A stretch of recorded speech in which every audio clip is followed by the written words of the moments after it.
The Energy and Water Development Subcommittee of the Appropriations Committee will come to order. I want to thank all of our witnesses today. I think I'll start by deferring to the Vice Chair of the Appropriations Committee and the ranking member of this subcommittee, my colleague, Senator Murray. She'd like to make some comments, and then I'll have a few comments to make, and then we'll hear from our witnesses. All right. Thank you very much, Chair Kennedy. Good morning to all of you.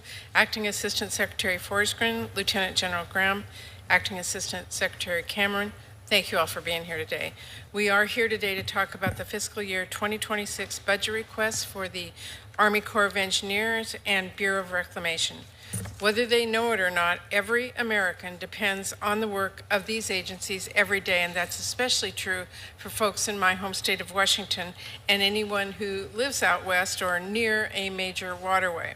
The Army Corps keeps our ports running smoothly, which is critical for our economy and our trade. They manage critical infrastructure like our dams, levees, and bridges, and protect communities from dangerous floods. And they support our ecosystems and help protect keystone species like salmon, among a lot else. Bureau of Reclamation brings water to over 30 million people and irrigation to 1 in 5 farmers out west. It generates power to keep the lights on in millions of homes, and it protects farmers and communities against drought, to name a few things. It is critical work that we cannot afford to shortchange. But President Trump's budget request shows yet again that he has no clue and no problem gutting essential water investments our communities rely on to feed their families and stay safe from flooding. The President's budget requests a nearly 25% cut for the Corps of Engineers. And when you consider the fact that House Republicans' last year-long CR already cut funding for the Corps, we are really talking about a nearly 30% cut for the Corps relative to the funding level just a few months ago. This request, for example, falls $1.7 billion below the target level for the Harbor Maintenance Trust Fund, leaving more than half of that target funding on the table. Not only that, you include just $60 million for donor and energy ports like my home state, when our bipartisan Water Resources Development Act has specifically instructed that there be $417 million for these ports. And President Trump's budget also proposes a massive 30% cut for the Bureau of Reclamation. These cuts would end critical work on flood prevention, port dredging, basic management of our water resources, and more. This is flat out dangerous, and Trump's budget is dead on arrival here in Congress as far as I'm concerned. But we have a lot more to cover beyond the budget request, because as we sit here today, the President seems bent on doing everything he can to undermine the work of the Corps and the Bureau with reckless staffing cuts, and by brazenly and corruptly politicizing the allocation of funding and control over our nation's water resources. In the span of just a few months, DOJ has pushed out a quarter of the Bureau's staff without any discernible strategy. This mass exodus of talent puts the Bureau's mission at serious risk. The last thing we need are fewer dam safety inspections or big delays on repair projects. And when it comes to politicization, the President spent much of his first few weeks in office making up conspiracies about California's water supply as wildfires raged, vowing to block disaster relief, picking fights with the state's governor, and against the advice of all experts, ultimately ordered the Corps to open 2 dams and unleash billions of gallons of water on California's Central Valley. That move, predictably, did absolutely nothing to stop the fires and came nowhere near LA. But it did waste huge quantities of precious water and nearly flooded, yes, flooded local farms and communities and put agriculture at risk. It was one of the first instances we saw of this President meddling in the Corps' work and overruling experts to chase some fixation, but it was not the last. A few weeks ago, the Corps released plans detailing how it is allocating funding for construction projects in FY25. Now, usually that is something we decide here in Congress.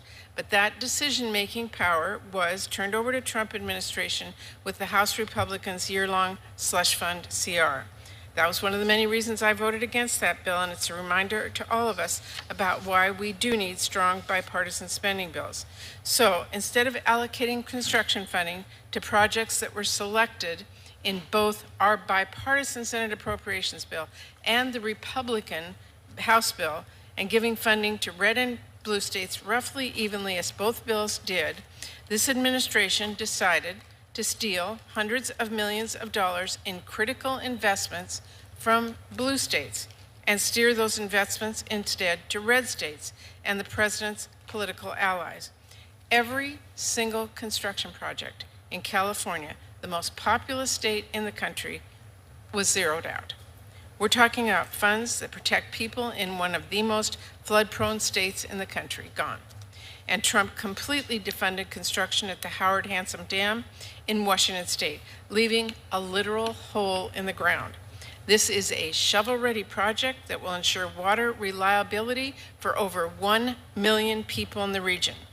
And of course, the administration's budget proposal does not fund those projects in FY26 either. All told, 2/3 of the Army construction funding is now headed to red states for no reason other than Trump wanting to punish political enemies and reward friends. This is not how these projects should work, ever, in the United States of America. Lieutenant General Graham, a few weeks ago, the Assistant Secretary's office was asked in a House hearing about this nakedly partisan allocation. That official didn't even try to justify it. Instead, they said, tellingly, the buck stopped with OMB. So there it is. Trump and Russ Vought called the shots and defunded those projects on their own. Now, I shouldn't need to tell anyone here, floods hit red states and blue states alike. Droughts hammer farmers in rural districts and strain families in big ways. Every single American, in one way or another, depends on our ports being well maintained to get the basic goods we count on and keep our economy humming. And everyone should be able to trust their government will decide how to invest resources and protect them from threats like flooding, drought, and wildfire, based on science, based on engineering. That is what's best for people, not on a president's desire for retribution. So I believe Congress needs to reject these reckless cuts that you are requesting for the Corps and the Bureau, and we need to see an end to this egregious politicization of these kinds of resources. This is not a path we can afford to continue going down as a country. So I will just give a warning to all of my colleagues. Once again, may not have been your state this time, but you all know full well just how fickle the president can be. We should not leave this authority with him. We do need to come together and write our own strong bipartisan bill. Thank you.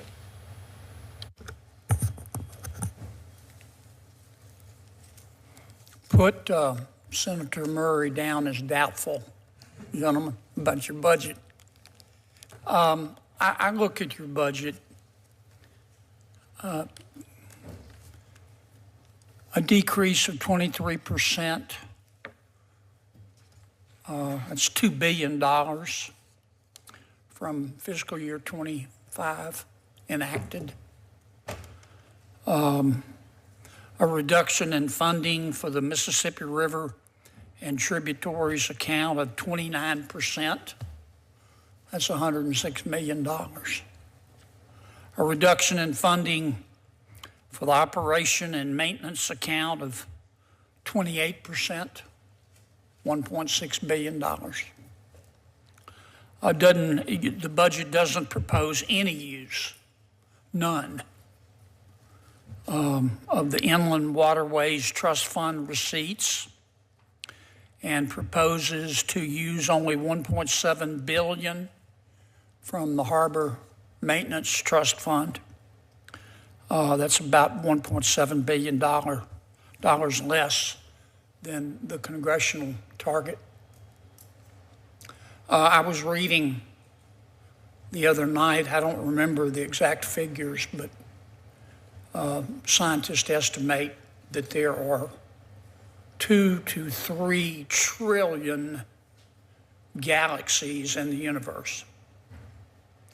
And in not a single one of those galaxies is this Congress or any Congress likely to approve this budget. I mean, that's just a fact. Now, I understand the way it works, that you gentlemen didn't write this budget. Hopefully you had input, but you didn't write it. It came from OMB. And I also understand that Congress has never accepted a president's budget, any president's budget, and just enacted it without changes. That's never happened in the history of ever. So I get all that. But having said that, this is obviously not acceptable, and I hope we can talk about that frankly today. I don't know what's going to happen this year in terms of a budget. I'm an optimist, but I am a paranoid optimist. Last year, I watched Senator Murray and Senator Collins work really, really hard to put together 12 bills. I watched the entire Appropriations Committee work very, very hard to approve those bills. And a lot of us had to, on both sides of the aisle, had to swallow things that we almost choked on. But we wanted to put together a budget because that's our first job. I know you hear a lot about the Senate being in the personnel business, and we are, but really our job is to put together a budget. And we did. And my friend Senator Schumer refused to bring any of those bills to the floor. Not one. None. Zero. My goal was to see the bills come to the floor and then have an open amendment process where colleagues of mine, both on and off the Appropriations Committee, could weigh in. But Senator Schumer chose not to. That's just, that's just a fact. I don't know what's going to happen this year. Under President Biden, I want to try to be as impartial as I can be in making this statement, but I think it's accurate. Under President Biden, and presidents set the tone in Washington. Under President Biden, the general discussion was who needs to pay more in taxes, okay? Under President Trump, it's clear to me at this juncture that the discussion has changed. The discussion is now, what the hell happened to the money? And that's a healthy discussion to have. But when it comes to the Corps of Engineers, and before I get there, and that leads me to believe that we may not have a budget this year. I just don't know if we can come together on it. It's always a challenge, but it's clear to me that at least on my side of the aisle, we are expecting to reduce the amount of spending strategically, but reduce it. And I know some of my friends in the Senate are going to have a problem with that. But that's the reality. Now, when it comes to the Corps of Engineers, that is slightly different because there is bipartisan support for the important work that you do. It doesn't mean that we can't find savings, and it doesn't mean that we shouldn't make changes. And we're going to talk about that today. But a 23% decrease, I think Senator Murray, by her calculations, it might be a 30%. That's just not acceptable. So help us work through this and come up with a plan that looks like somebody designed it on purpose, which is not this one. Let me make one other comment, and then I want to hear from you gentlemen. Look, I know you have a tough job. I get that. Every senator, every congressperson wants their projects. and they want them first, and they want them yesterday. I get that. And you have finite resources, we all do. And you have a lot of smart people working at your agency, but you could use more. I get all of that. So I don't want to, I'm spending a few minutes on this because I appreciate the job that you do. I do. But we've got to do better. Our estimates on the cost of projects are just too wide of the mark. I mean, I could give you, I'm not going to do it, but I could give you example after example after example. And we're not talking 10% off or 20% off or 30% off. We're talking squillions of dollars off. I understand inflation, but it doesn't account for this. We also have to figure out a way, you do, frankly, to bring these projects in on time, or at least closer to the estimated time. If you did in the private sector in terms of your delays and your, I'll say our cost overruns, if you did that in the private sector, you would be out of business. Nobody would hire you. And the penalties from not completing the project on time would put you out of business. We just got to do better. It's just that simple. And I hope today you'll talk about how you're planning on doing that. Let's start with us today. I guess I should introduce our colleagues who are here today. Acting Secretary D. Lee Forsgren. He was appointed Principal Deputy Assistant Secretary of the Army Civil Works on March 31st. Welcome. Lieutenant General Williams H. Butch Graham, Jr. You're the 56th Chief of Engineers and Commanding General of the United States Army Corps of Engineers. You assumed your duties on September 13th of 2024. Welcome. Acting Assistant Secretary for Water and Science, Scott Cameron. Secretary Cameron has been in this role since January 21st. We welcome all of you. The floor is yours. Why don't we start with Secretary Forsgren. Thank you, Mr. Chairman. Ranking Member Murray, other members of the subcommittee, it's an honor to be here this morning. Before I go too deep, I wanted to point out that on Saturday, the Army turns 250, and the Army Corps of Engineers turns 250 on Monday. So the Corps of Engineers and the Civil Works program have been around since the dawn of the country. And I could not be prouder to be working with the professionals that every day take that legacy forward. I would like to ask that my entire statement be placed in the record, but a couple of just points, Mr. Chairman. We couldn't agree with you more that we need to find ways to bring projects in on time, and as much closer to being on budget. There are a myriad of reasons for that, but pointing fingers isn't going to solve the problem. We are committed to trying to do that. There's probably not a single silver bullet that would have fixed that problem, or it would have been fixed decades ago. So we've got to find a number of ways to work the problem to make our projects be more cost effective and faster. That said, General Graham works every day on that process. We are committed as Secretary of the Army's office and in the administration to support those functions in all of our interest, and it's in the national interest to do so. And with that, I would just welcome any questions that you all might have. Thanks.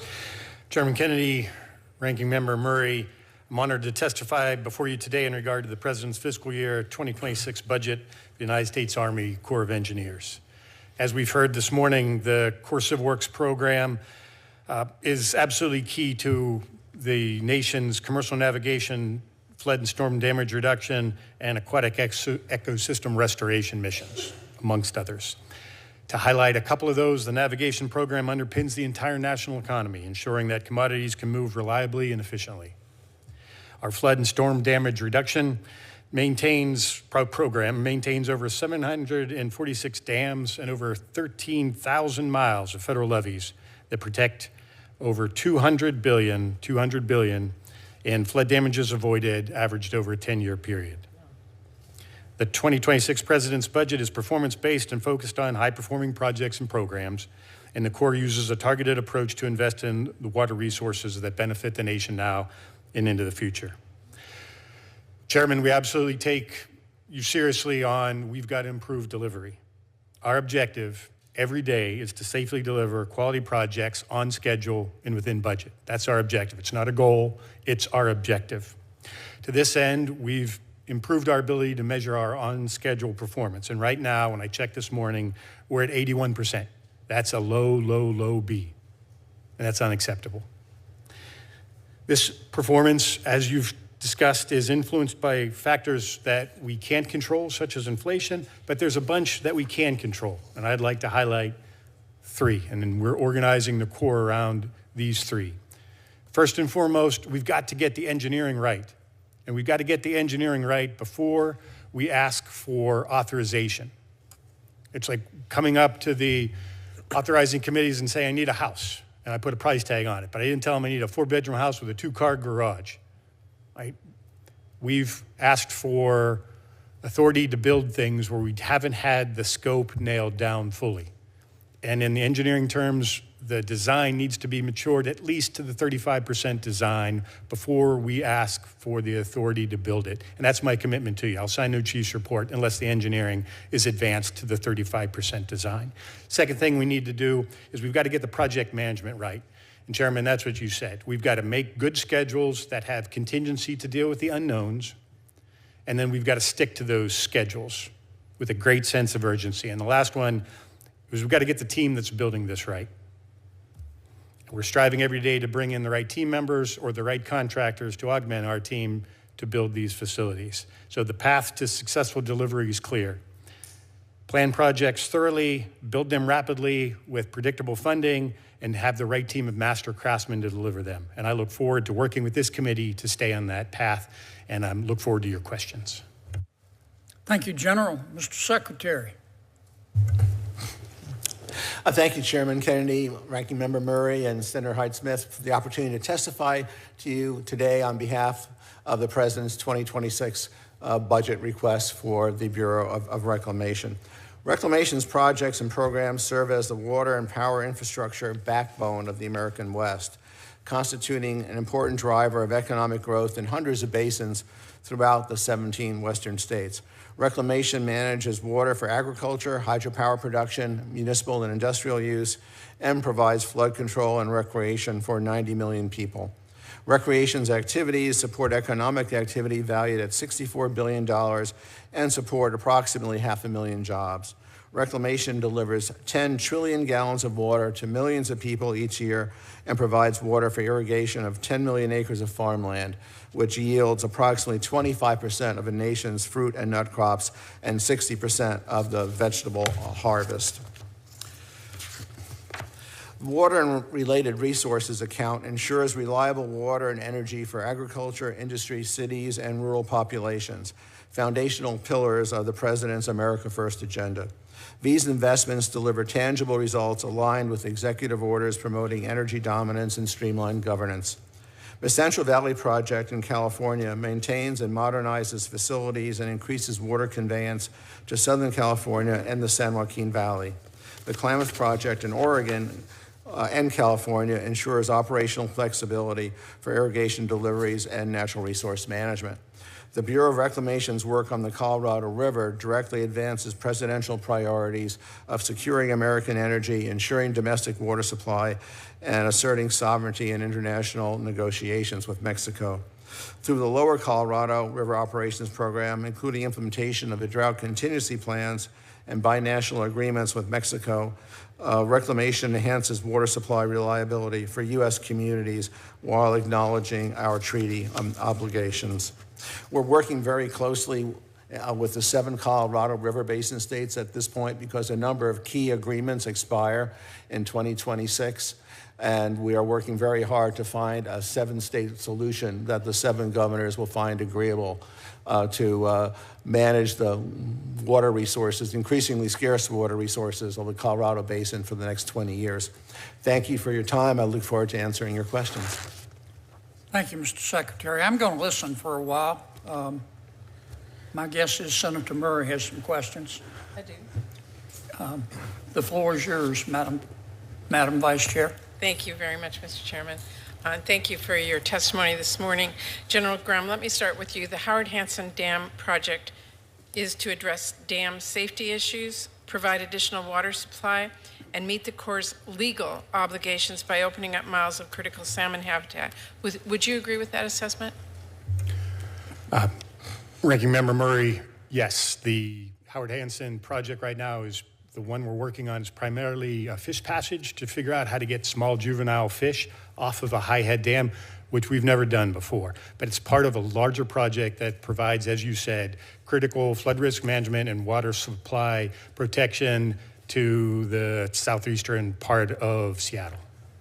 Is it true that the $500 million the project was slated to receive in the FY25 budget, as well as in the House and Senate bills, would have allowed construction to proceed on schedule? Yes, that would have allowed us to keep on our current construction schedule. Yeah, well, it's clear that the Howard Hansen Dam project is shovel-ready, and despite that, the Trump administration seems ready to walk away from that. Everyone needs to understand turning the Army Corps into a political slush fund sets a very dangerous precedent. In fact, in testimony before the House, a top Army Corps official very explicitly stated that OMB, not the experts at the Corps, called the final shots here. Section 107 has been passed on a bipartisan basis in our bill for the last 5 years and makes clear that funding should be allocated only to projects determined to be eligible by the Chief of Engineers. It appears that OMB handed the Corps the final spend plan without consulting you as required. The law needs to be followed, so I'm going to ask you, yes or no, were you provided a final spend plan so you could determine all the projects listed were eligible? Ranking Member Murray, we provided our best technical recommendation to the Assistant Secretary. Senator Murray, we provided input through the president's budget process on that spending plan. We provided technical input on that spending plan. So that you could prove that all of them were eligible, correct? I don't think eligibility was ever the question. Okay, well that's really troubling and really an example of this administration that just somehow thinks they're above the law. I mean, I got news for Russ Vought. The law applies to him the same as for everybody else, so that is very troubling. Mr. Forsgren, let me go back to you. I consistently hear from ports and harbors across the country about how they rely on the Harbor Maintenance Trust Fund to maintain critical port infrastructure. Now, in April, the administration issued an executive order acknowledging that cargo carriers divert goods to Canada from our donor ports, Seattle, Tacoma, others, to avoid the harbor maintenance tax. That's really an unfair practice. I've spoken about it for years, but this year's budget request does not even attempt to meet the worded targets for HMTF donor port funding. And even more troubling, in the skinny budget, this administration tries to tell Congress that it is not a federal responsibility to provide those dollars, even though that is one of the explicit purposes Congress passed into law. That is really unacceptable. Donor port funding has already been determined through the Worder process and our annual appropriations bills for years. It is extremely frustrating that I have to continue raising this issue year after year to get our ports the fair share they are entitled to under the law. Will you commit to ensure that donor ports like Seattle and Tacoma will receive their full fair share of the HMTF dollars as Congress intended? Senator, I will commit to working to ensure that the Harbor Maintenance Fund is used to the maximum extent it possibly can. We understand the Harbor Maintenance Fund is the backbone of the commercial navigation system for our ports. And that system has to be able to be functional across all the nation's ports. But I will say there needs to be a primary focus on the principal federal responsibility, which is the mainline channels. But I will commit to working with you to fully utilize the Harbor Maintenance Trust Fund as it is passed into law. Okay, well, let me ask you one more question in my last few seconds. The Columbia River provides habitat for salmon, endangered species. It also irrigates 600,000 acres of farmland and serves as a marine highway. It also provides electricity to the entire Northwest. And critically, it has a transboundary waterway shared with Canada. So the State Department has been leading efforts to negotiate a modernized Columbia River Treaty, which is really critical to providing certainty for people and businesses across our region who rely on the Columbia River. But this administration appears committed to doing everything they can now to tank our relationship with our friend and neighbor Canada. And the key to getting this agreement in place and all the hard work that has gone into it was collaboration between all the stakeholders. It is really imperative that as the interim agreement is executed, that collaboration continues. So, Mr. Cameron, Mr. Forsgren, will you commit to ensuring that the Corps and the Reclamation continue to communicate with tribes and the Mid-Sea public utilities on the operation of the Columbia River system? Senator Murray, we certainly we are committed to the treaty, as is reflected in the budget, and we are committed to continuing the dialogue necessary to operate and maintain the system. Mr. Cameron. Yes, Senator. I've already had multiple meetings with stakeholders from throughout the Columbia River Basin, so we're including tribes. So, conversations are ongoing. Okay, this is really a critical treaty. We need to get it enacted. And again, Canada is not our enemy there. We need to include them. Thank you. Senator Hyde Smith. Thank you, Chairman Kennedy, and thank you, panel, for being here today. I certainly appreciate your willingness to serve in the capacities that you do. My first question is going to be on the Yazoo Backwater Area Management Project, which is no surprise to anyone. I've been working on this for many, many years. And Secretary Forsgren and General Graham, as you know, the U.S. Army Corps of Engineers Mississippi Valley Division signed a record of decision for the new Yazoo Backwater Area Management Plan earlier this year, which I, with thousands of Mississippi, were thrilled about this milestone. And I'd also like to express my gratitude to the Corps for the $32 million allocated to the project in your FY25 work plan that was announced last month. Of those funds, $15 million will be used for pre-construction engineering and design work, $15 million for mitigation to protect wildlife and wildlife habitat, and $2 million for mitigation infrastructure construction. We're certainly moving in the right direction now and providing adequate flood protection for area residents, something that was promised literally decades ago. The findings outlined in the project's final environmental impact statement stated, in addition to reducing catastrophic flooding, that project implementation would not convert any wetlands to wetlands. Wildlife and habitat will be better off for the project.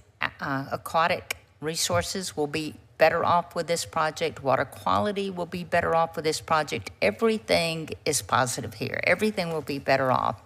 Secretary Forsgren and General Graham, would you agree with the findings detailed in the final EIS? Yes, Senator. We are committed to that project. I will say, put my personal hat on. I sat in your office about 5 years ago when we discussed the outlines of the beginnings of that project and how we might move forward. And I was thrilled to see that it, is moving forward. So when I was sworn in, I was happy, to be honest, that not to have to take up that the project had moved forward in that interim period. The short answer is we're committed to the project. We're committed to moving forward. I believe the findings are accurate. That doesn't mean the Corps still has a lot to do as the engineering and how we finalize exactly what that project needs to look like, but we're talking about deciding on which crown molding we're going to put in the house. We're not deciding on to build the house in this case. Senator, I don't have much to add. We're thrilled, and we're excited to see this moving forward. Our commitment to you is, as we go into pre-construction engineering and design, is let's advance that design now to include the mitigation, that the extent of that, so that when we come forward, this is how much this is going to cost, that we give you an accurate cost estimate. That's our commitment to you. Wonderful. And the total capability for this project for the fiscal year 2026 is truly significant. I get that. I'm shocked by that, nor does it scare me away, because it's something we have to do. Should Congress provide robust funding for the Yazoo Backwater Area Management Project in this year's appropriations process, how confident are you that the Corps will be able to put that to good use? Senator, you raise a very pertinent issue in the context of the Yazoo project that's true across that, and that is how the Corps' capabilities set against, their capabilities on any given project versus the totality of the project. And you really can't take the capabilities for a project without looking at the totality of the region, of the district, and of the nation in total. So with that said, I will defer to General Graham to talk specifically, but I think we're still trying to figure out how our capabilities match against the resources. And Senator, that's it. With the work plan funding, with what we're, the engineering pre-construction work we're doing right now, I don't really know what our capability is concretely for 26. We owe you that, and our commitment to you is to work with you in your office as the months progress and share what we do know with you on the efficacy of our current cost estimate. Great. Well, I certainly want us all to get to yes, and I'm willing to help us get there, whatever it takes. Thank you, Mr. Chairman. Senator Britt. Thank you, Mr. Chairman. Thank you all for appearing before this committee today. I want to start by telling you how much I appreciate your attention and that of Deputy Assistant Secretary Stacey Brown to the needs of Alabama's inland waterway system. Thank you for getting on the phone with me. Thank you for helping us work through this. As you all know, we had catastrophic failures this year, whether it be at Demopolis, whether it be in Holt, whether it be in Wilson. When these things happen, it disrupts entire economies. I mean, we saw it negatively impact our ag industry, negatively impact our energy industry, negatively impact our aerospace industry. So I am very grateful for your attention to those matters and helping us get them back up and moving.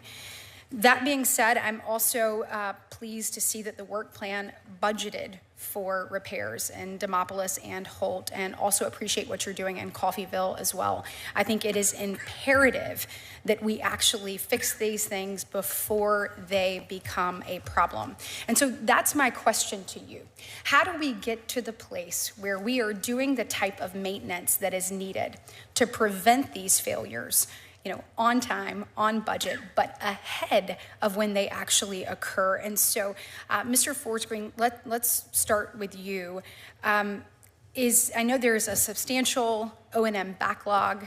I know when you're looking at all of the different needs across the nation, how do we make sure that we're appropriately taking care of our inland waterways system and not playing catch up, but doing these things on the front end? Senator, the Corps basically does all of its O&M budgeting and proposals against the engineering and risk assessed, for risk of, risk of failure. And we prioritize those things with the highest risk of failure. Could there always be more resources in O&M? Absolutely. But we all live in a constrained environment. But the Corps does in fact, they do a very good job of assessing the damage, assessing the potential risks associated with failure when they look at O&M. Have we been absolutely perfect with that? No, But Is it an issue of funding? Is it an issue of front-loading that so that you have that? Or is it an issue of manpower? Like, what gets us to these points? I think it's principally an issue of funding is too easy a way to say, you know, it's Okay. easier. If we had more money and more people, And- of course, we could do better. Absolutely. But I think it's more of a case of how do we really focus what we're doing and with the resources we do have? Well, let's continue this conversation. I have limited time here, but I want us to actually dig down on this. There is no reason for us to get to the point of failure. We should be taking a look and making responsible upgrades and maintenance on the front end so that we don't get to this point. So I want to talk to you all about that in a real way. Absolutely. So that we can have a tangible pathway forward. I want to talk about a project that I think has worked well. And Lieutenant General Graham, I'd like to ask you about the Mobile Harbor Deepening Project. Look, we've taken it down to 50 feet. It's going to be the deepest deepwater port there, right there in the Gulf. This is a project that has been on time and under budget. Talk to me about how you achieved that. In the few minutes we have left on Black Warrior 10 Tom, we are not providing a reliable transportation system that your constituents can count on. We own that. I stood down at the sill in Demopolis, and I had all of our smart engineers from around the nation there, and we were trying to figure out how could we have seen that sill might give I way. appreciate you taking ownership of that. Thank you. We absolutely own that. They got really inventive up at Holt so that we could get that back in operation with the temporary fix, and then we have the long-term fix in hand. But we absolutely are not providing a reliable system, and that's our commitment to I really do that. appreciate that. Thank you so much. On Mobile Harbor, this is going to be a great year on the deepening. The key to success, stable, predictable funding. And Okay, that was stable, funded up predictable front. funding. I only have a few minutes left, so let me talk about something there. In the WRDA bill this year, WRDA 2024, I included a provision in there that said no less than 70% of suitable dredge material would be used for beneficial use. This is critically important. We can do two things. We can make sure that we have the economic engine that is the Port of Mobile, and we responsibly preserve our natural resources. It is imperative. This dredge material could be used for habitat restoration, for beach nourishment, for wetland creation, and I am not going to move off of that. So we have to make sure that we are good stewards of the natural resources that the good Lord has given us, and we can do both of these things at the same time. I am out of time, but listen, it is not acceptable that we have delays in this. I want to make sure that we figure out a pathway to get these answers quickly, and that we can speed up the process. It is imperative that we do so both on the permitting side and taking a look at some of these overburdensome reviews. So I know that I am out of time, but do you have just a comment on how we can do that quickly? Because Short answer the chairman's being gracious to me here. Senator, we are committed to beneficial use of dredge materials as probably the preferred method to dispose of our dredging material. And we are committed both on the permitting side and on the project design side to maximize the use of beneficially used materials. Okay, let's go ahead. Senator, what we're doing down at Dolphin Island is, Yes, sir. I think, exemplary. Yes, what sir. Mobile's district doing with a programmatic agreement so that we can get that all up front on the permitting. And that is, we treat the clean sand, clean silt as a resource for the environment and in terms of the beach protection as well. So Okay, well, let's work together. I am absolutely not going to back off of this and believe that we can do both things. And Mr. Chairman, thank you for giving me this time. Also, just a point of personal privilege real quick. I am looking forward to the confirmation of Adam Tell. We were baby staffers together, brand new in Richard Shelby's office. Got to know each other. I've never met a bigger Mississippi State fan in my life, by the way.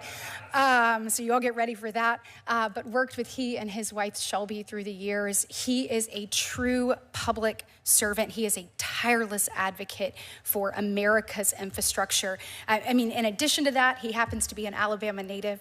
And so I know he knows firsthand the needs and how significant the inland waterways system is for our country's continued growth. So I am excited about getting him confirmed and getting him in place and having him in front of this committee, Mr. Chairman. Thank you, Senator. Senator Rounds. Thank you, Mr. Chairman. Acting Assistant Secretary Forsgren, it is good to see you here today. I'd like to talk about the Tribal Partnership Program, or TPP. It's been a very successful program in my state of South Dakota. This program provides federal support to tribes for projects related to environmental restoration, flood mitigation, and protection of natural and cultural resources.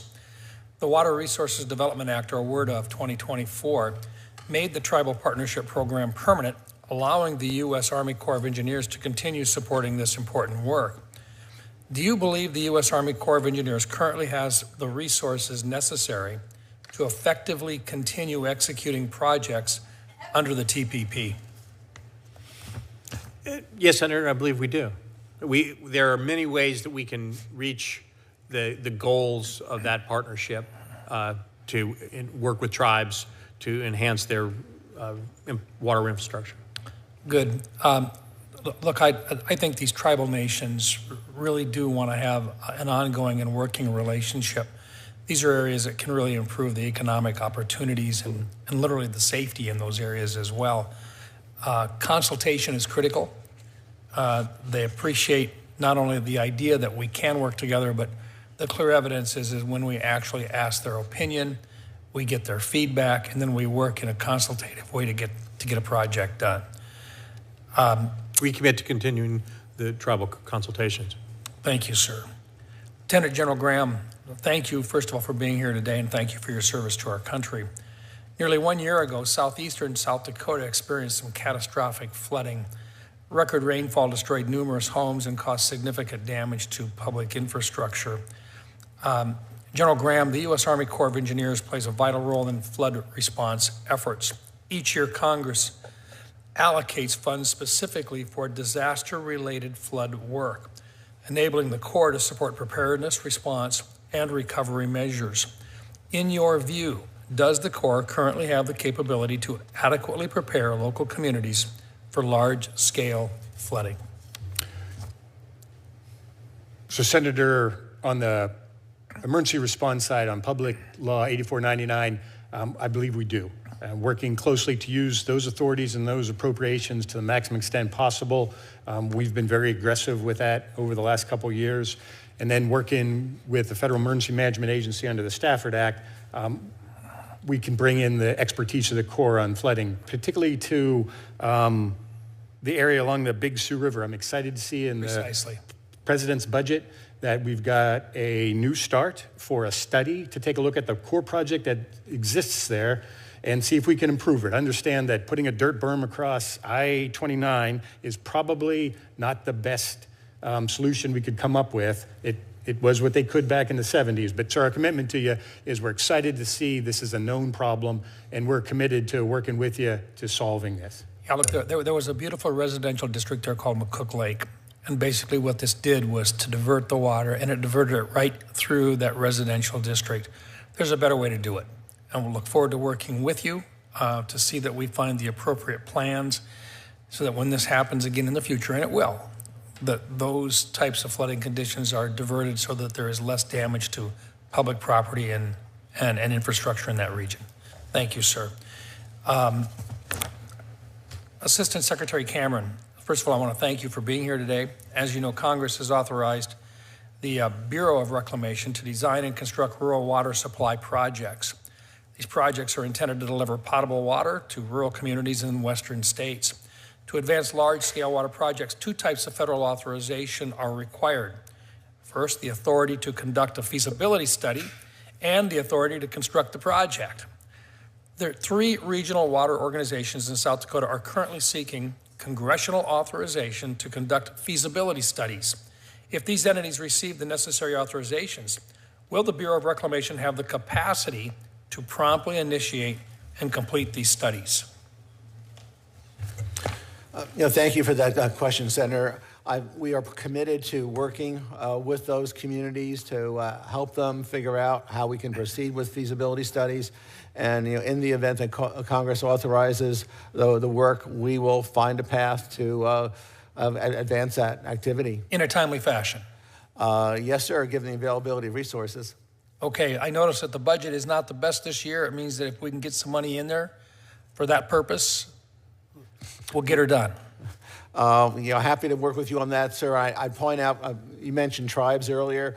We're prioritizing rural water projects that have some connection to tribes as well inside the president's budget, given our trust responsibility to tribes. And often there are Indian water rights settlements as Congress has passed that we're trying to implement. That's part of the projects that we've got going on. So I look forward to working with you to accomplish it this year. Thank you, sir. Thank you, Mr. Chairman. Senator Merkley. Thank you very much, Mr. Chairman. As you can see, we're dashing in and out of many different hearings this morning. So I really appreciate the chance to come and ask a couple of questions. And I wanted to start, Mr. Forsgren, about the Coal Rivers hatchery. Now, Coal Rivers sounds like Coal Rivers sounds like a name of a river, but actually a name of a person. For a hatchery that's on the Rogue River, one of the most extraordinary rivers in the world. This hatchery provides fish for not just the Rogue River, but for lakes, for the Umpqua River. It is like incredibly important, and we've had huge cooperation with the Army Corps in working on it. But even with that, it seems like progress is very slow, as though study after study gets completed, yet the actual implementation of the restoration is proceeding way too slowly. I want to know if the Corps fully understands how important this hatchery is dedicated to its rehabilitation. The supply of clean water is essential. We've took quite a bit of work just to get a steady supply of electricity to this site. Let me stop there and just say, are you familiar with the project, and are you all in on helping us restore this hatchery? Senator, I must admit I am familiar only at the, I'll call it 60,000 foot level as to the project. I'll defer to General Graham on more specifics on that particular project. I don't want to tell you wrong. So, Senator, we understand the importance of that hatchery, and Oregon's running it for us. We've got money, I think it was in FY24 to fix the roof, but we know it has a failed water supply, still challenges with the transformer, and we will continue to push, make our best technical recommendations for the budget packages to make those fixes. So the Portland District has identified significant capacity, as they refer to it as capability, to support going more aggressively to attack the challenges at this hatchery. I mean, years of it being a priority. You mentioned a roof.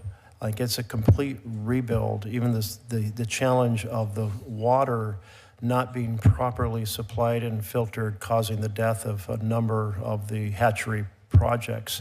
And it's like, have we gotten to the point that we can't even figure out how to get clean water, steady electricity, steady filtering?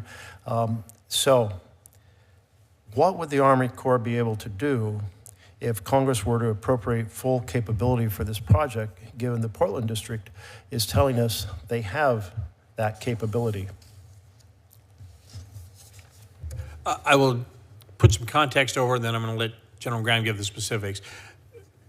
Capabilities are always done in the context of the totality of the budget and the resources and the needs in a given district, in a given division, and nationwide.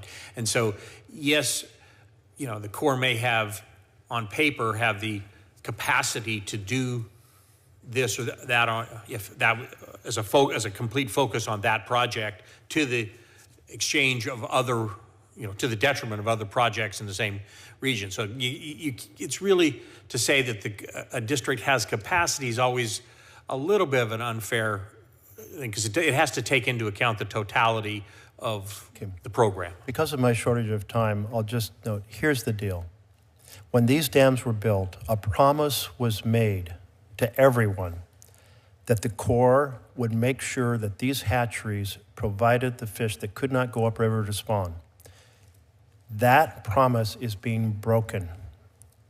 It is extremely important that be understood and that promise be upheld. And that means we've got to get the clean water not just studied, but supplied. We've got to get the filtering equipment not just thought about, but rebuilt, and so forth. I'm down to 20 seconds, so I'm going to switch gears to Scoggins Dam. Last month, my office was noted after 20 years of planning, the Bureau of Reclamation made the decision to rescope and downsize the planned structural reconstruction of the dam safety project at Scoggins Dam. Why is this scary to everyone? Because we are reaching the point in that several hundred-year cycle where a major earthquake occurs, the big one, if you will, and that dam and releasing the water out of it would flood down that valley and wipe out urban areas.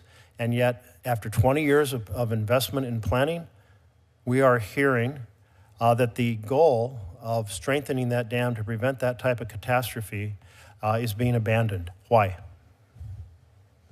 Senator, I'll have to look at the particulars there. I can tell you more broadly that we're committed to dam safety around the nation, and we're pleased that the Congress still has provided some funds for the bipartisan infrastructure law to spend money on dam safety in addition to what's in the president's budget. But I'll have to get back to you on the particulars of that, sir. Were the partners who used the dam to supply water consulted on the factors that went into this decision? I'm not prepared to answer that question. I just don't have the information at hand, but I will get back to you, sir, on that. The answer is they were not.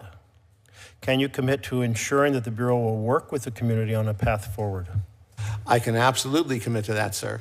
Thank you.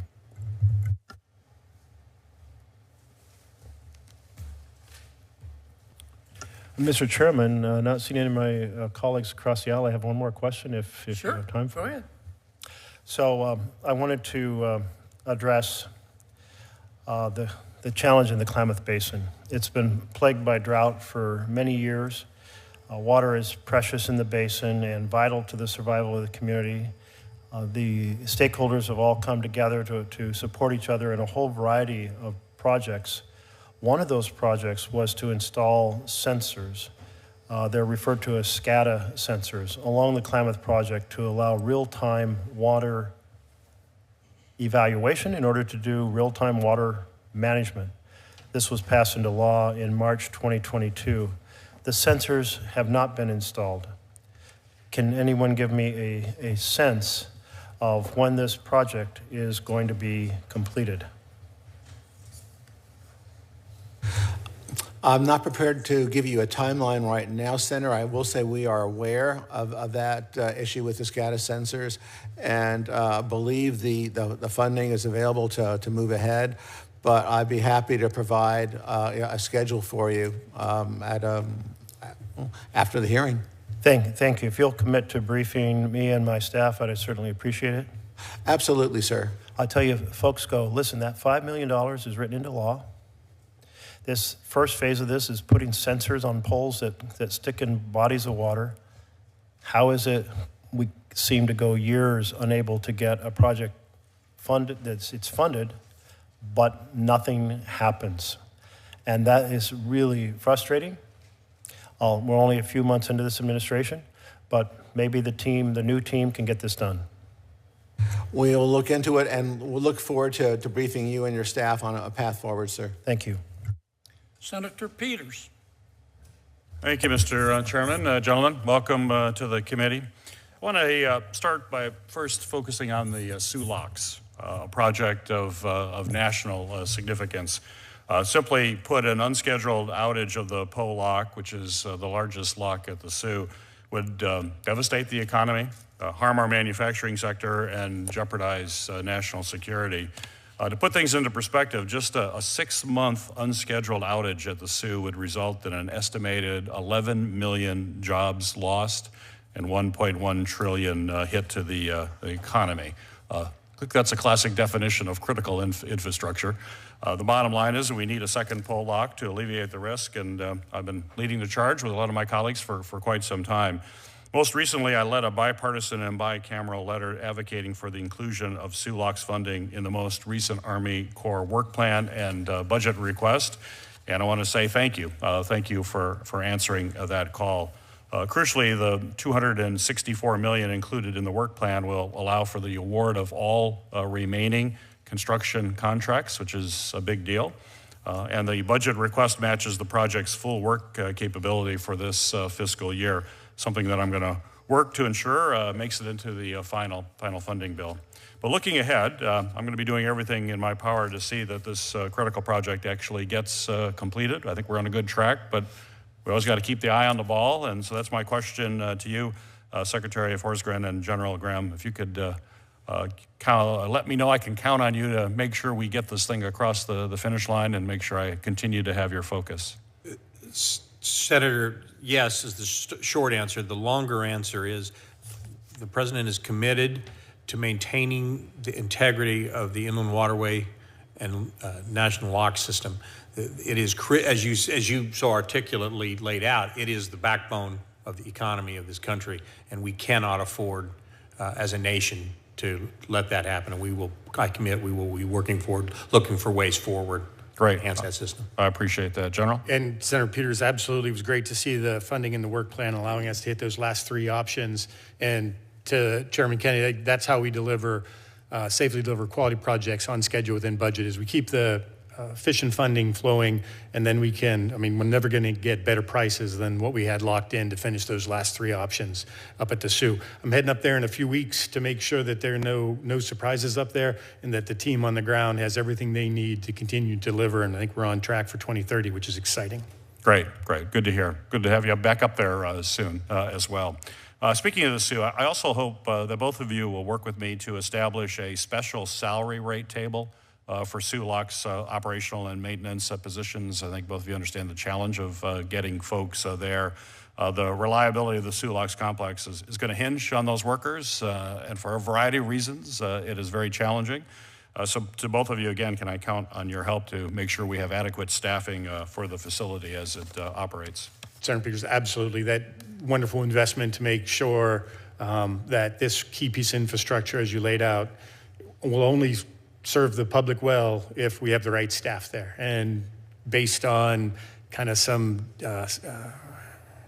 irregularities, I'll call it, in kind of how the pay model works, getting the special salary rate through will allow us to pay our staff what we believe they're worth. And so you have our commitment. Great. Appreciate that, Secretary. I appreciate that. Thank you. Next, I want to talk to you about the importance of the Brandon Road Interbasin project. As you know, invasive bighead and silver carp pose truly an unprecedented risk to the Great Lakes, which together support a $7 billion fishing industry, a $16 billion boating industry, and roughly about $6 trillion in the economy. At present, the electric dispersal barriers in the Chicago sanitary and ship canal represent the sole structural measure to deter invasive carp from reaching Lake Michigan. Were this to remain our primary line of defense against the steady advance of this invasive carp, it would only be a matter of time before the bighead and silver carp establish themselves in the Great Lakes, decimating the ecosystem, or fishing or boating, recreational industries as well. The Brandon Road project is a solution to this problem, and it'll employ the precise measures necessary to halt the spread of carp before they reach the Great Lakes. I think this project is nothing short of critical to the lasting health of the Great Lakes. And as both of you know, I think time is of the essence as well. So my question for both of you, again, similar. Can I count on you to work with me and my colleagues here in Congress, as well as both the states of Michigan and Illinois, to keep this project moving in the right direction? It's been a project for years in the making, but again, time is of the essence, and your forceful assistance is necessary. Senator, I have the luxury in this particular instance of being able to quote the President directly on it, and that is he's fully committed to that project. I know he and your governor worked very closely on that project, and you might guess my direction vis-a-vis that project is to see that happens. Great. We got great help from, as was mentioned, the President and the governor. We were able to get the real estate security we need. We released Contract 1A, which is the leading edge bubbler of this multi-tiered defense. And so that will be the start of fish deterrence. And so that's exciting to see that contract on the streets. Excellent. Well, thank you. Thank you both. And Senator, if I could add, the yes. Interior Department is also actively involved with Asian Carp in supporting the Corps and their work there. So it's not the Bureau of Reclamation, but our Geological Survey and the Fish and Wildlife Service are both actively involved. Excellent. Thank you. Thank you, Mr. Chairman.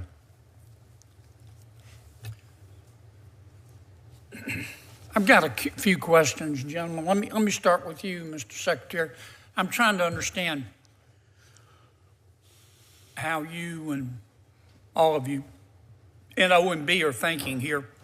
Where does the money come from for the Inland Waterways Trust Fund? Senator, it's principally raised by a tax on the diesel fuel used in the tug and barge industry. Yeah. Do you know the balance in that account off the top of your head? I don't know off the top of my head. I'll be happy to provide that to you for the record exactly, but it is not insignificant. I'm sorry? The balance is not insignificant. Okay. The proposed budget proposes not to spend it. Why would we? It can't be used for anything else. Why would we not spend it? Sir, well, first of all, most of the needs that and I'm going to kind of back up with the Corps' capabilities. Most of the needs that we were currently capable of using that trust fund for were moved forward into the 25 spending plan. So a lot of that were taken care. A lot of those projects were funded in 25 pretty close to their full capabilities in the interim future. And it also, the advantage of the trust funds is that they're designed to be for monies to be raised to used, including out years, and over a longer period of time. So, we moved the funds forward into 25 for most of the projects that were currently ongoing, and then the projects, the money, there were balances left that will be used in future years to fund projects as they come up and the Corps' capability come available. So, Mr. Secretary, you're saying you don't need the money right now? No, sir, we're going to need the money very soon. I'm talking about right now. It's a timing issue? I would say largely, sir, yes. That could we always use some, what we don't want to do is get into a situation where we're trying to spend money just because it's about to expire. Agreed. We'd rather find that, fund it as the projects need it as they go forward. Where's the money come from for the Harbor Maintenance Trust Fund? Sir, it's a value-based user fee that is charged against all cargoes entering or exiting the United States. Okay. It's got some money in it, does it? It does. And again, to be used over time. Right. This proposed budget only proposes using $1.7 billion. Is that right? Yes, sir. That's below the mark that we set, is it not? Yes, sir. How come? Again, more of a timing issue. Some things were moved forward. Others, the president did put a focus on what were principal federal responsibilities, which is the maintenance and dredging of federal channels. And so, again, the Harbor Maintenance Trust Fund is to be used over time for those projects. Okay. Well, nobody's thinking about using this money for something else, are they? No, sir. Okay.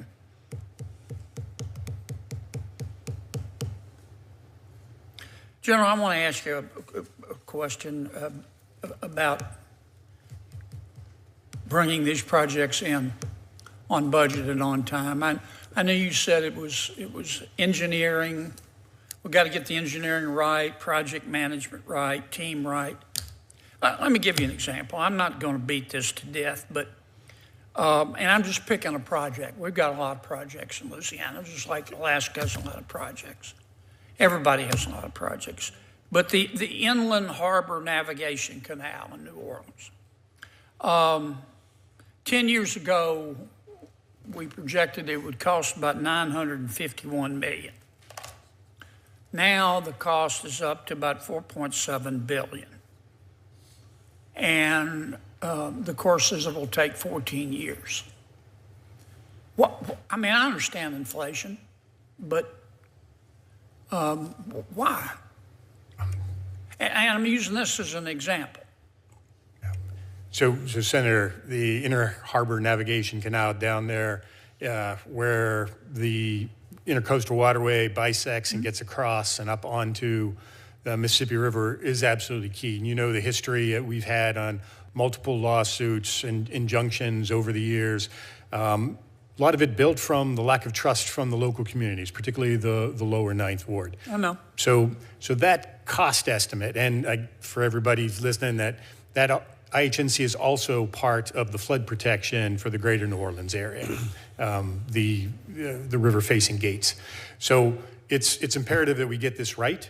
And what I told the district to do is to make sure that they have put in their cost estimates the risks associated. Most of those risks are most of those risks are elements of not having local support to build this. We want to get a team together. How do you quantify that? So that's what we owe you. You take a risk that it's going to get delayed, and then you try your best to put money associated with that would get delayed. So we would have loved to have built this thing for less than $1 billion 10 years ago, but the court cases have prevented us from doing that. The lack of trust from the citizens of the lower Ninth Ward have prevented us from doing that. So we're trying to build that trust so that we don't end up in this infinite loop of litigation. I got it. All right, Senator Murkowski's here. I want to ask you one more question. And you're well aware of all this.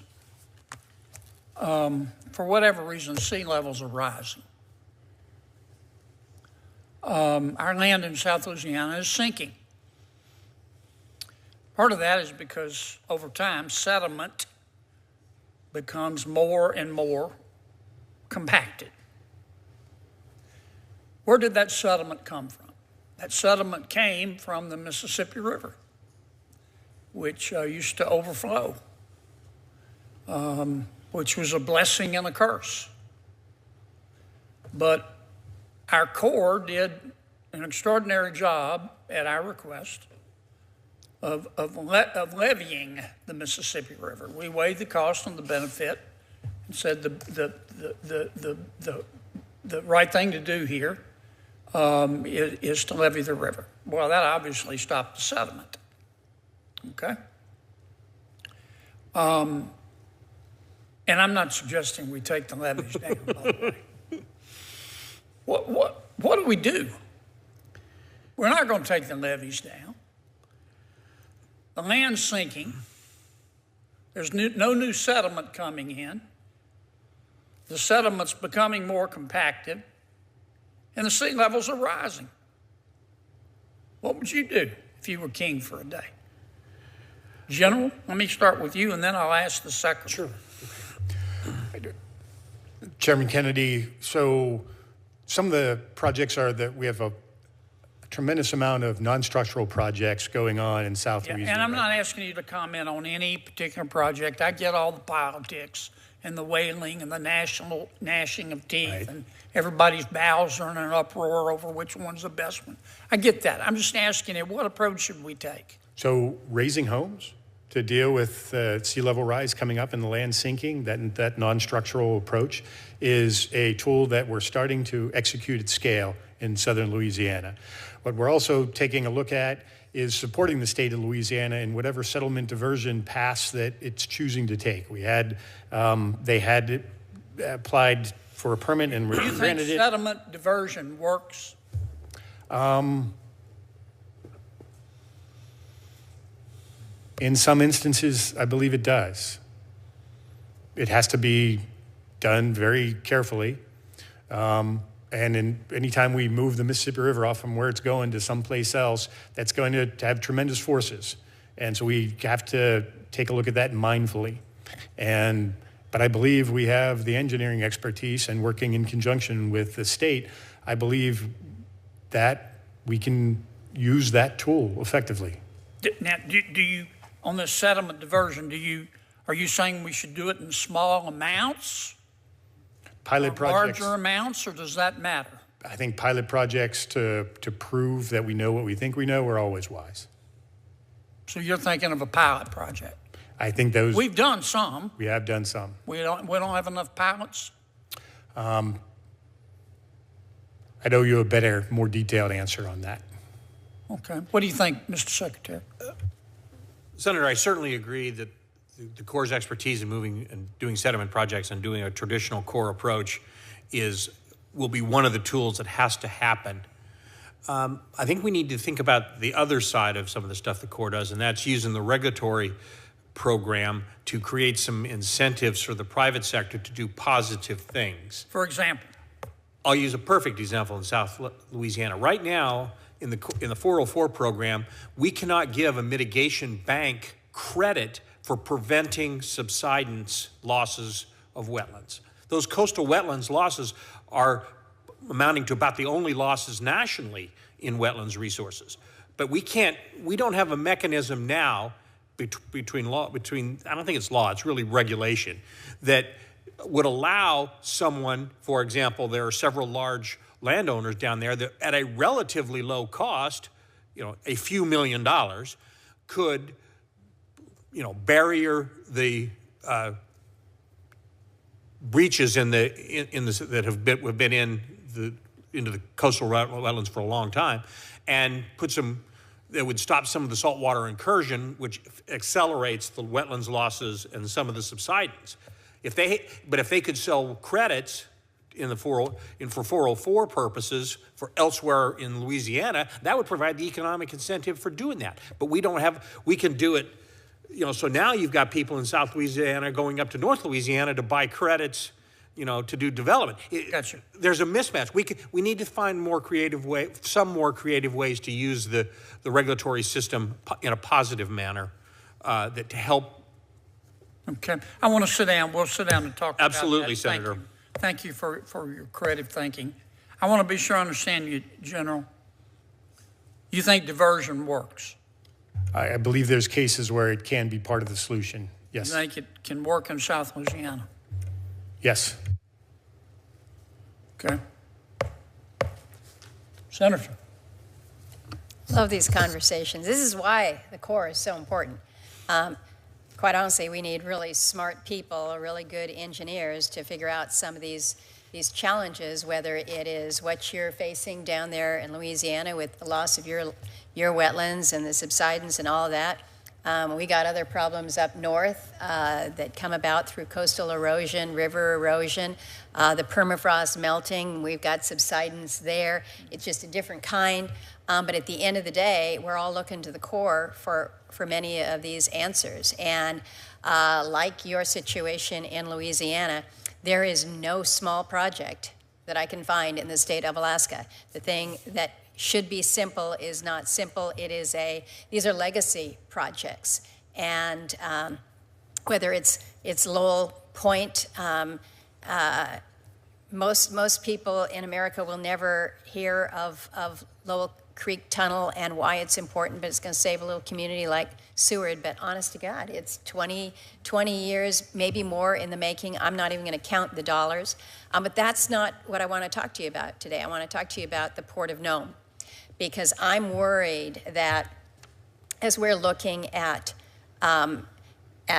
your budget, what we're talking about here today, the projects that are important to Alaska and Louisiana, the amount of folks that we've got at the Corps, coupled with the decrease in the budget, problems like we're facing in Juneau with the Jokelop. That is a Norwegian term for glacial outburst flooding, which just about on August 7th of each year, the people of Juneau are visited by a massive flood where a glacier rises up because you've got so much volume under this basin, floods the river, floods the area. We need some smart engineering solutions, and it's not going to get any cheaper. To the Port of Nome. Every single time, whether it's in public hearing like this or in private conversations in my office, the Corps has assured me that the Port of Nome is a priority project. They realize that the United States of America needs a deep water port, given Nome's strategic advantage where it's sitting right up there, right directly across from Russia, all of the traffic that we're seeing coming through the Bering Straits. Nobody disagrees that this is a significant port. And yet when I look at the budget request, I'm just confused. I'm just confused because you've got a port that is not getting any cheaper. We all recognize that. The problem is that when you don't have adequate funding in the beginning, the costs are only going to increase. I'm hoping, Mr. Forsgren, that you're going to have some creative ways that you can share with me today about either funding streams or perhaps it's on the regulatory side to help lessen the burden. But when you've got short construction season, when you've got logistical challenges for places that are not contiguous to the rest of the United States, you know the challenges that we have. First question, and I hope I know the answer to this, is the Port of Nome a priority for the U.S. Army Corps? Yes, Senator. Okay. The fact that it was included for funding specifically by name demonstrates that commitment. And I think that that's good, and I take that for what it is. But I'm concerned that when you don't include meaningful funding, basically there's $3 million here, it looks to me that this is, what we're talking about is a contingency amount for a prior year's funding rather than looking at the project, evaluating the need, and putting the commitment behind it. How am I supposed to read the commitment from the Corps about a project like this with a budget like this? And I know you anticipated that question.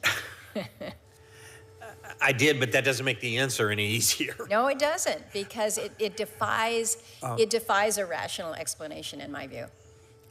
Senator, all I can say is the Port of Nome is a commitment, is a project that the administration is committed to. And there have been a number of challenges at the Port of Nome, contracting and others, that have put us in a place where the exact level of resources that we thought we could execute in the short term is uncertain. And so, yeah, and I'll defer. So Senator, we're working through the solicitation right now and the bids and working to see if we can get to an award. And that's with the $250 million that we have on hand. The $3 million in 26 we would use to advance the next feature, the engineering for the next feature, that's the East Breakwater. So we are moving that forward. The key is getting to an award this year for the causeway extension. And I'm still, that's our goal, but we're not quite there yet. So the last time we talked about this,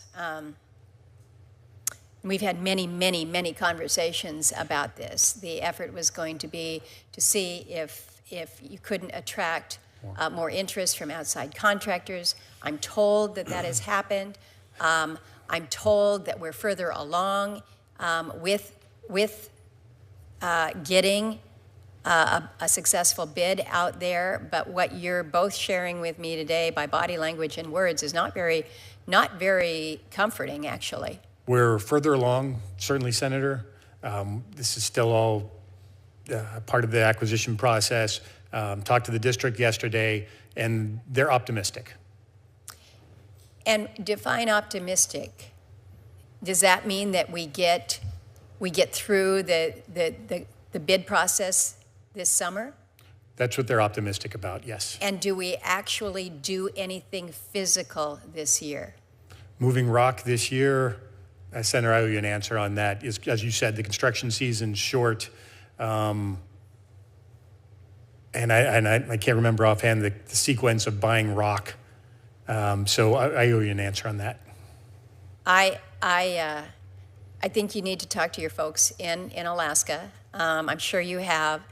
The assurance that I got was that we were going to be seeing physical activity this year. And we know what happens in Nome after October when the ice comes in and everything, all work effectively stops. So what you're sharing with me is we're going to be better off on paper. You're going to try to move some rock, but I just don't want one stack moved from one corner to another. This is either stop calling it a priority project and just acknowledge that the Corps and the administration is saying that the Arctic is no longer significant, and I refuse to accept that for an answer. Or put some direction to this in a way that is aggressive, that is meaningful, and is responsive to what we're seeing 57 miles across the water in Russia. I think we're an embarrassment when we say one thing and we simply do not move to facilitate it in a way that could be recognized as positive. So I don't mean to be lectury, but I am so frustrated with where we are on Port of Nome right now. I know you've got a lot of other projects in Alaska that we're working on. We go through our checklist all the time. We're making some good progress there. Thank you. We need to deal with Juneau. We need to deal with Lowell Point. We need to deal with Elam. We need to do all this stuff. But in the meantime, the Arctic is not waiting. Right now, there's more interest in the administration with Greenland for an Arctic port. That's inexcusable. We have Alaska, right? Okay. Anyway, thank you, Mr. Chairman. Thank you, gentlemen. All right, gentlemen, thank you. We'll meet again. We'll talk some more. The hearing record will remain open for a week. My colleagues can submit additional information if they would like. Thank you for being here today. If you get questions, please respond to them in a reasonable amount of time, both for this hearing and generally. Thank you for coming. We'll talk again. We're probably going to have to start over with this budget, gentlemen. I'm not telling you anything that you don't know. It's just not realistic, and I support a lot of what Russ and my friends at OMB are doing. But I just know the appetite for the work that you all do and the necessity of it. So I'm just being realistic. Thank you for coming. Take the rest of the day off.